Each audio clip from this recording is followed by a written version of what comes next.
Friends, welcome to my channel. तो आज हम बात करेंगे हरियाणा पब्लिक सर्विस कमीशन की ओर से एक नया नोटिफिकेशन आउट हुआ है जो सब डिविजनल एग्रीकल्चर ऑफिसर या उसके इक्विवेलेंट कोई भी क्लास 3 का जो पोस्ट के लिए है in agriculture and farmer welfare department Haryana में। तो इसके जो अप्लाई करने का मोड है वो ऑनलाइन है और इसकी जो एप्लीकेशन की ऑनलाइन प्रोसीजर है वो 16 सितंबर से शुरू हो चुका है और इसकी जो लास्ट डेट है वो 6 अक्टूबर तक रहेगी 11:55 PM तक।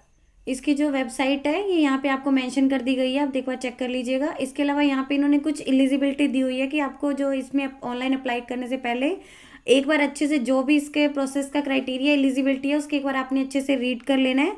देन जो इसमें कोई भी आपको होगा कमीशन का वो एलिजिबिलिटी आपने जरूर चेक करनी है और उसी के आधार पे ही आपने जो है अपना एप्लीकेशन फॉर्म भरना है। इसके अलावा देन इन्होंने दिया है कि आपने जो है हाउ टू अप्लाई कैसे करना है। तो कैंडिडेट को जो है सिर्फ और सिर्फ जो इनके ऑफिस वेबसाइट इन्होंने यहाँ पे मेंशन किया है इस पे अप्लाई करना है। अगर आप किसी और पे करते हैं तो वो एप्लीकेबल नहीं होगा और ना ही इसके लिए कोई अदर मोड है वो एक्सेप्टेबल होगा। इसके अलावा यहाँ पे इन्होंने एप्लीकेशन की लास्ट डेट के बारे में बताया गया है, जैसे मैंने आपको ऊपर बताया था कि 6 अक्टूबर 11:55 PM तक होगी, तो आपने इससे पहले अप्लाई कर लेना है। इसके अलावा कैंडिडेट को जो ई एडमिट कार्ड है वो उनकी रिटन एग्जाम के मेंसमेंट पहले उसके जो आ जाएंगे वो इनको उनकी ऑफिशियल वेबसाइट पे ही चेक करने हैं। कोई भी एडमिट कार्ड उन्हें पोस्ट के द्वारा नहीं दिया जाएगा।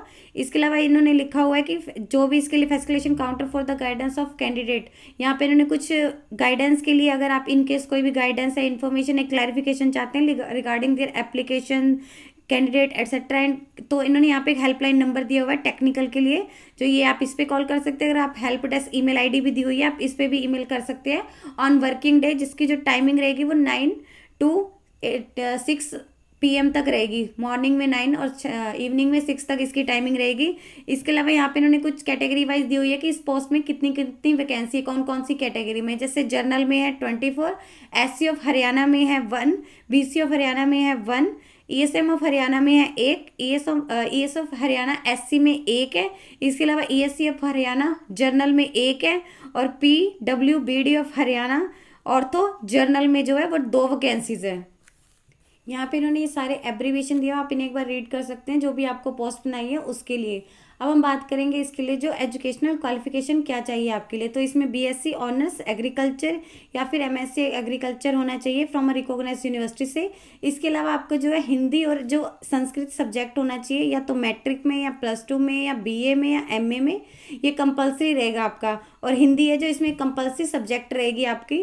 और आपकी जो ये सारी की सारी क्वालिफिकेशन है वो जो भी आपकी रिसिप्ट का एप्लीकेशन की रिसिप्ट की लास्ट डेट है उस तक कंप्लीट हो जानी चाहिए। इसके अलावा यहाँ पे आप कुछ एक बार दिए हुए हैं तो आप एक बार अच्छे से रीड कर सकते हैं कि आपकी जो क्वालिफिकेशन है वो इन सबसे मैचिंग होनी चाहिए। अब हम बात करेंगे पे स्केल के बारे में। इसमें जो आपका पे स्केल है वो 44,900 से लेके 1,42,400 तक रहेगा। इसके अलावा यहाँ पे इन्होंने एलिजिबिलिटी कंडीशन दे रखी है एज नेशनैलिटी के बारे में।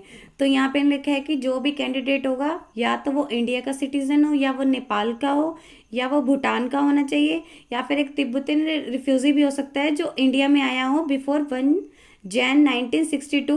इसके अलावा या एक पर्सन जो भी इंडिया में जो माइग्रेटेड हो फ्रॉम पाकिस्तान या बर्मा या श्रीलंका, ये सब दिया हुआ है। तो इनके पास एक सर्टिफिकेट होना चाहिए जो गवर्नमेंट के द्वारा रजिस्टर्ड हो, भाई हाँ ये यहाँ पे ऐसा कुछ हुआ है। तो ये इनके लिए जो सर्टिफिकेट है वो नेसेसरी रहेगा अगर आप वो इस पोस्ट के लिए अप्लाई कर रहे हैं। तो अब हम बात करेंगे एज लिमिट के बारे में। तो जो भी इसमें कैंडिडेट इसके लिए अप्लाई कर रहे हैं उनकी जो मिनिमम एज है वो 21 साल होनी चाहिए और जो मैक्सिमम एज है वो 35 साल तक होनी चाहिए। इसके अलावा हम रिलैक्सेशन के बारे में बात करेंगे। तो जो SC और ST के कैंडिडेट हैं उन्हें 5 साल की रिलैक्सेशन दी गई है। जो BC के कैंडिडेट हैं उन्हें 5 साल की रिलैक्सेशन दी गई है।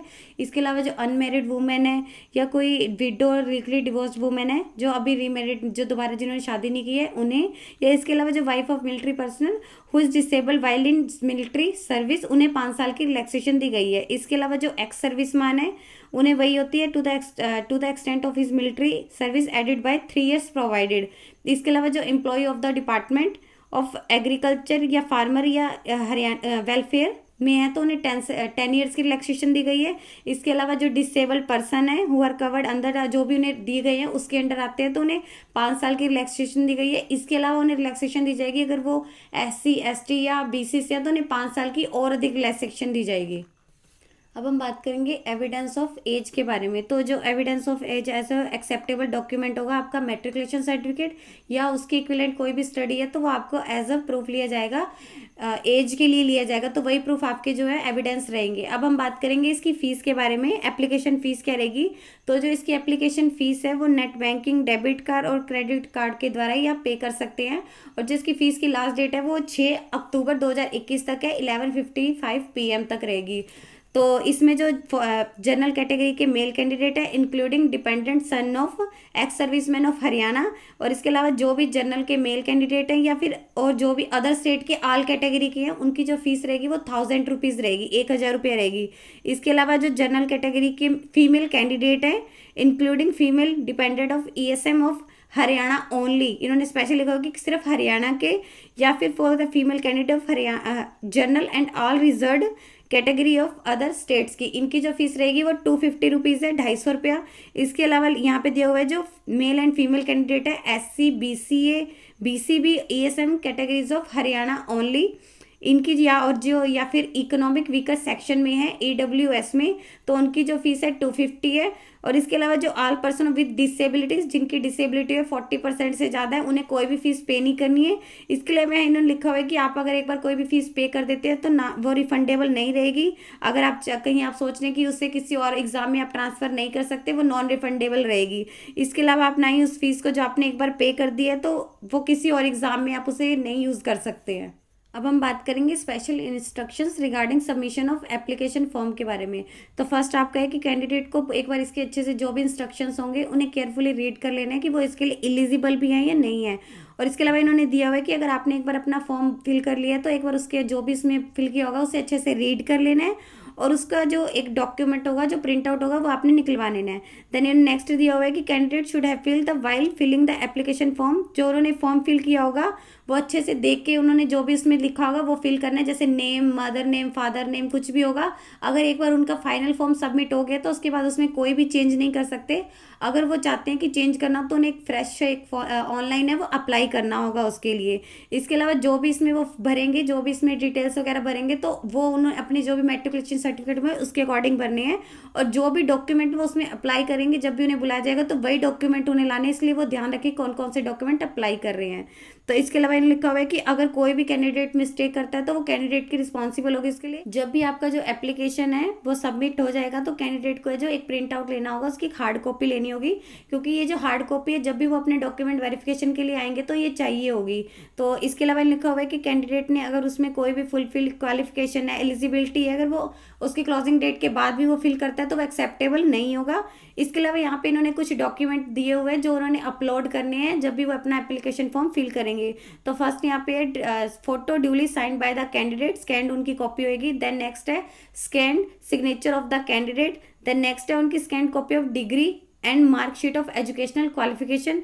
देन नेक्स्ट है स्कैंड कॉपी ऑफ जो भी वो कैटेगरी से बिलोंग करते हैं, SC BCA BCB EWS ESM या DFF जो भी उनका होगा।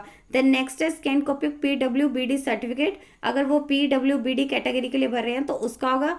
देन नेक्स्ट इनका है scanned copy of sports graduation certificate issued by sports and youth affair departments, अगर वो इसका इन्होंने किया है तो। देन नेक्स्ट है इसका scanned copy of Haryana domicile certificate, अगर वो हरियाणा किया तो उनको एक हरियाणा डोमिसाइल सर्टिफिकेट लगाना होगा। इसके अलावा यहाँ पे इन्होंने कुछ इंस्ट्रक्शंस दिए हुए हैं कि the commission will not enter in any correspondence with the candidate about their, जी इन्होंने नीचे यहाँ पे रीड कर लेना एक बार। अगर कैंडिडेट ने जो अपना एडमिट कार्ड है उनका डाउनलोड नहीं कर पा रहे हैं तो वो यहाँ पे ई कमीशन की है तो यहाँ पे वो कांटेक्ट कर सकते हैं कि हमारा एडमिट कार्ड नहीं आया है।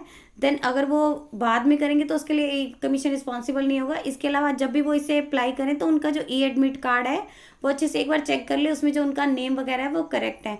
इसके अलावा कैंडिडेट को नोटिस करना होगा जो भी उनका एडमिट कार्ड है, इन सम केसेस वो कुछ उसमें टेक्निकल इशू के कारण वो कुछ गलत हो जाता है, वो एक बार उन्होंने अच्छे से चेक कर लेना है। अगर उन्हें कोई भी इशू है तो जो भी उन्होंने बताया था ऊपर कॉन्टैक्ट है तो वो उससे कॉन्टैक्ट कर सकते हैं। इसके अलावा कैंडिडेट को है जो मस्ट इंश्योर उनका जो मोबाइल नंबर है, जो ईमेल आईडी है वो वैलिड होनी चाहिए और वो एक्टिव होनी चाहिए, क्योंकि सभी जो भी उसमें इंस्ट्रक्शंस होंगे या कुछ भी उसमें नोटिफिकेशन है तो वो उन पे ही आएगी। देन नेक्स्ट आपका है कि कम्युनिकेशन को जो भी इसमें पर्टिकुलर ये दिए होंगे कम्युनिकेशन, वो एक बार अच्छे से चेक कर लेने हैं। Name of the year of examination, उनका रोल नंबर, एप्लीकेशन नंबर और name of candidate in full and in block letters में होना चाहिए। उसके बाद है कंप्लीट पोस्टल एड्रेस, जो भी उन्होंने एप्लीकेशन में दिया होगा वो एक बार अच्छे से चेक कर लेना है। कैंडिडेट को है जो फ्यूचर रेफरेंस के लिए जो भी उनका रजिस्ट्रेशन नंबर होगा वो अच्छे से नोट डाउन कर लेना है, ताकि उन्हें कोई भी इशू ना हो।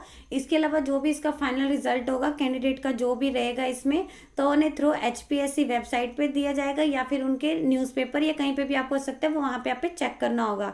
इसके अलावा यहाँ पे ना दिया कि आल कोरिस्पॉन्डेंस विद द कमीशन, जो भी इनको एड्रेस करना है ये इन्होंने एड्रेस दिया हुआ है to the secretary Haryana public service commission, page number 1 to 10 and block B sector 4 Panchkula Haryana. इसके अलावा यदि आपको कोई भी अधिक जानकारी चाहिए तो आप इसके ऑफिशियल वेबसाइट पर जाकर चेक कर सकते हैं, जिसका लिंक मैं आपको डिस्क्रिप्शन बॉक्स में डाल दूंगी। यदि आपको इस वीडियो से रिलेटेड कोई भी क्वेरी है तो आप हमें कमेंट सेक्शन में लिख के बता सकते हैं। अपडेट रहने के लिए आप हमारे यूट्यूब चैनल को सब्सक्राइब कीजिए। यदि वीडियो अच्छी लगी हो तो please like and share. Thank you.